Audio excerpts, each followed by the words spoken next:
नमस्कार. कोंढव्यामध्ये delivery boy असल्याचं भासवत एका तरुणीवर अत्याचार करणाऱ्या त्या हरामखोराला पुणे पोलिसांनी केवळ 48 तासात अटक केली आहे. या कारवाईबद्दल मी पुणे पोलीस आयुक्त अमितेश कुमारजी आणि उपायुक्त राजकुमारजी शिंदे आणि त्यांच्या संपूर्ण टीमचं मनापासून अभिनंदन करते. आपलं महाराष्ट्र पोलीस दल किती सक्षम आहे याची प्रचिती आपल्याला येते. मात्र दुसरीकडे अशा संवेदनशील विषयांचं विरोधक भांडवल करतात तेव्हा प्रचंड संताप आणि त्यांच्या विचारांची कीव येते.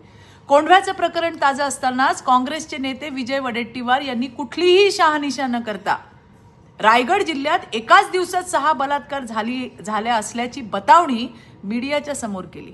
तेव्हा अशी कुठलीच घटना घडली नसून ही संपूर्ण चुकीची माहिती असल्याचं उघड करत रायगडच्या पोलीस अधीक्षक आंचल दलाल यांनी वडेट्टीवारांचे सगळे आरोप फेटाळले. खरं तर विरोधकांना लाज वाटायला पाहिजे की ते नराधम, ते हरामखोर महिला मुलींवरती शारीरिक अत्याचार करतात आणि तुम्ही अशा खोट्या बातम्या पसरून समाजाच्या मनावर अत्याचारच करतात.